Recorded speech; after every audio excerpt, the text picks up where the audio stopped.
Hey guys, Andy here. Welcome back to Animal Lover, and we're on chapter 15. I don't know how long this game is. I wake up to barking. That's not unusual. There are assorted domesticated and stray dogs around the neighborhood. Not so many since animal control's been hanging around though. But this time it's strange. The barking is low and guttural, and it sounds very close. But I get myself out of bed early, still only half asleep. It's 6:30 in the morning. Still too early to get up, even if I want to get to the apartment early to get ready to go chase down Adara's spellbooks. I look out the window and see a dog in the backyard barking directly up at my window. I don't immediately recognize it as Miguel, so I wonder, only for a moment, why on earth there's a dog in the backyard. Then it hits me. Miguel, shush! I say, hoping my parents, who probably left for work by now, don't hear the dog in their backyard and start wondering what the deal is. However, Miguel doesn't stop barking. He's panicked, like someone had set fireworks off or turned a vacuum on in the backyard. Hold on, I'm coming. Wait a minute. I look around the room for Kyle. He's gone. I check under my desk and bed to see if he stowed himself away there. Nothing. He's not in my bed anywhere, or under my covers or pillow. He's not in my closet. He's completely disappeared. My heart sinks. Miguel! I say, running toward the window. Where's Kyle? Miguel keeps barking. At one moment, everything clicks. Miguel wouldn't be barking otherwise. This is an emergency. Something is horribly wrong. I put on clothes as quickly as I can and began to rush downstairs. As I suspected, the house is empty. Getting out to the backyard, I see that Miguel has already positioned himself at the sliding glass door. Do you have any idea where he is? He doesn't speak, or not in English anyway. I lean down to kiss him back into a human, but intuiting my intentions, he bats off, whimpering. Miguel? He barks again, his head motioning toward the side door. If I turned him back into a human right now, he'd be naked, so I guess that's probably a pretty bad idea. Alright. I don't ask again if he has any idea where to go. He's motioning toward the side door pretty hard. I can only hope he has some clue as to Kyle's whereabouts. I open the door and Miguel darts out of the backyard into the sidewalk. He's crossing the street, checking both ways. I follow him out. His nose is pointed straight at the ground. I'm hoping that means he's got Kyle's scent and not that he's looking for it. After a few yards, it's clear that Miguel has some direction and knows where he's going. Kyle's tracks are mostly sticking to sidewalks. We walk for a good 15 minutes until we're near some small shops on the border of the residential areas. Kyle's scent cuts through an alleyway. Miguel stops for a bit to sniff around at a dumpster. Every time Miguel gets too far away, he pits his head up and looks back at me inquisitively. This carries on for a few more minutes until Miguel finally pulls himself away from the dumpster, convinced that Kyle moved on. This morning is still cold and my pajamas aren't doing much to warm me up. We walk for another 15 minutes more through small lower-class shopping plazas. I'm now half an hour walk from home in my PJs. Then we see it. Oh no!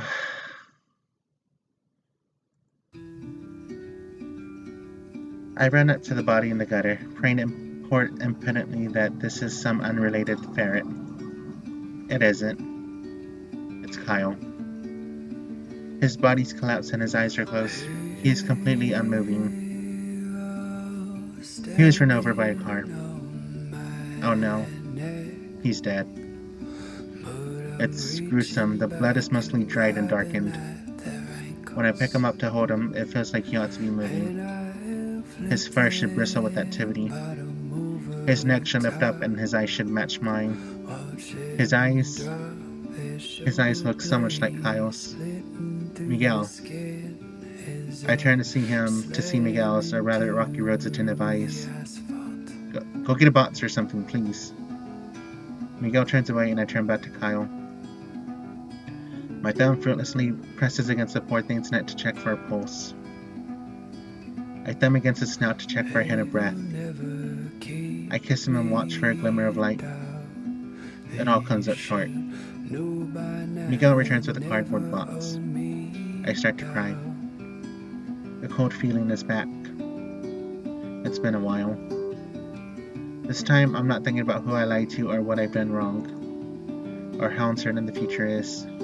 I just miss Kyle. I gently placed Kyle's body into the box and began the long walk back home. I called ahead to tell everyone what happened before I got there. They told me to just come over as quickly as I possibly could. Miguel is silent. He's in the passenger side seat. I hear him taking in large breaths, but I can't tell if he's sighing or decided to not say something he was planning on saying. When we pull up outside the apartment building, Edmund, Charlie, and Frankie are all standing at the side of the road waiting. When Miguel and I get out of the box, I'm holding the box with Kyle inside. I wordlessly hold it out for the boys to see. Oh God. No one else says a word. Edmund takes the box out of my hands and Charlie pulls me in for a hug. Frankie and Miguel join him.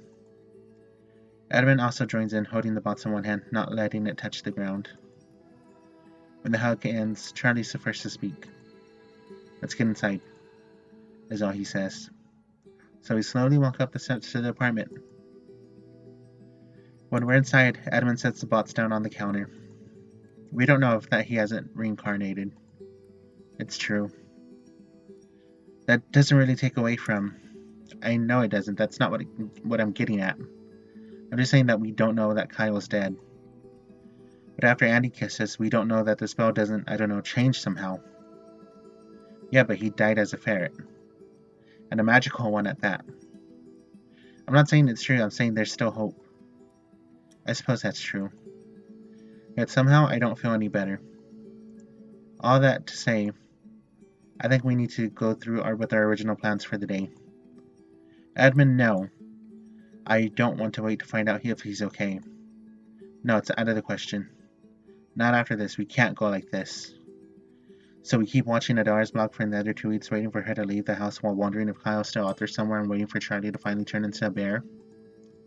It's not fair. We can wait, we can figure out what to do. We need today. I agree with Edmund. I'm hurting too. But we've got a time limit. This needs to end today. I don't want to go. All of you know that I don't want to. Not like this. The alternative scares me far worse. What do you think, Andy? We need to go. Edmund's right. We're not going to get a better time. Destin is picking us up at noon. Adara will be out of the house. I don't want to sit and wait to find out what has happened to Kyle. Are you sure? No, not even a little. But I recognize that this is our best shot. Okay, I'm in. Then I guess I'm in too. As of now, this is no longer about us. This is about Kyle. At least for today. Okay. Good. Where's Destin picking us up? At the charm store. He told us to stock up, double our supply or whatever we had before. Then let's go. We're leaving Kyle here. Oh? So he'll be waiting for us when we get home. Sounds good. We all pile back into the car. Even though we're breathless and sad, I feel a strange, frightened determination rising up in my heart. At the moment, it didn't feel any better to hear that maybe Kyle was okay because I saw his dead body. But right now, Kyle is someone that we may be able to save. I'm scared. I'm more scared now than I've ever been of anything in my life. But the notion of staying behind to let all of this happen without me, pacing in my room, wondering what's going to happen, being at the verge of tears at every moment, scares me far worse. I know that it's not what Kyle would have done. The drive to the plaza with the charm store is silent. When we start getting near, Miguel speaks up. I'm actually kind of looking forward to seeing Destin again. Oh? Yeah, he's funny. I suppose he is. I guess I could use a pick-me-up right now. I think we could all use that. When we pull into the plaza, it's still empty. Part of me forgets that it's morning on a Thursday, so it's bound to be pretty empty. The trees planted around the plaza are beginning to brown. No one's really talking like they used to. I'm stuck between two states of mind. Part of me genuinely believes that Kyle could turn out to be okay. Once we find the truth out about the spell, we'll all find out that nothing has changed and it's just a matter of finding him again. The other part of me is telling me to just let Kyle go. If Finally, a car pulls up to the plaza and out comes Dustin, still holding his dog with one arm, steering with the other. What's up, everybody? Hey, Dustin. Thanks again for doing this. It's no prob. Everyone pile in. We've got a lot of ground to cover before you go boosting into some crazy witch's lair. The door to Dustin's car opens by itself. All the doors have bead curtains to get inside. I like your beads. Much obliged. But I gotta say, these beads ain't just a pretty decoration. If there's any sort of crazy magic make around your tail, these bad boys will make them lose your scent nigh instantaneously. Sorry, if you guys had to squeeze in, I got an extra seat up here. We take him up on the front side third seat rather than trying to shove 4 boys in the back. I'm squished between Dustin and Frankie while Edmund, Miguel, and Charlie fight for the space in the back. Alright then, where am I heading? Charlie pulls out his phone and swipes at its screen a couple of times. Go down this street and make a left. No need to be bossy, guy. Could always say please. What? I'm just fucking with you. Let's get on out of here. Dustin starts down the road and is only silent for a moment before Dustin begins again to speak. Alright, so what I'm gonna need from you guys is for you to grab this lady's spellbook so you can spellbook it back to my car. We'll head someplace safe, maybe grab a drink. I know a sick wizard bar nearby that would blow your mind, and I'll get this bad fucking spell off you fast. Real fast. How are we going to know which spellbook to take? Wizards and witches, whether good or bad, whether new or old, all carry only one spellbook. It's all they fucking need. It's usually bigger than most books, and I'm talking size, not thickness. And if you can't read it, then lo and behold, you have found her spellbook. When you say can't read it, I mean that the words on the page are going to be like reading a Korean fan fiction in a moving car, confusing, unpleasant, and it might just make you vomit. You're not going to understand a word of it, even if you've taken college level wizardese. You mean like the words won't be recognizable? Not quite. I mean, looking at that bad boy is literally going to hurt your eyes. The moment you open that baby up, she's going to know you got your hands on her stuff, so you'll have to bring it back as quickly as possible so we can return it to her stuff. Just as fast. We're going to return it? Of course we're going to return it. I don't make it my business checking other people's spellbooks, but it seems to me that this is a special case. Alright then. Last thing, I got all different kinds of magic bubbling in my veins. All different kinds. I can't go too far with you unless you want me tripping the alarm too early. I'll try to be at a safe distance, but this is something you guys got to do yourselves. Good to know. Thank you. No problem. Hey, what's up, little lady? Our friend died. Oh. But he died as a ferret, so we don't know if he's going to become a ferret again? Do you think it's possible? Well, picture this. You've kissed all these fine gentlemen, right? Yeah. Well, I didn't undo the curse, right? So it just kind of reversed it for a while. Okay. I've been wizarding all up in this bitch for a long fucking time now. I can't imagine that you fucking around with the spell a little bit is going to screw up the spell too much. Like, unless the witch is super specific about her spell stipulations and shit, I can't imagine that she'd write in a roll that would fuck up a perfectly stable curse. It just doesn't add up. I'm sure your buddy's doing alright. He's probably a ferret again by now. That's really good to hear. And speaking of here, what? That's exactly where we are. Whoa, did I miss something? We've arrived at the point in the woods that Charlie had been telling Dustin about.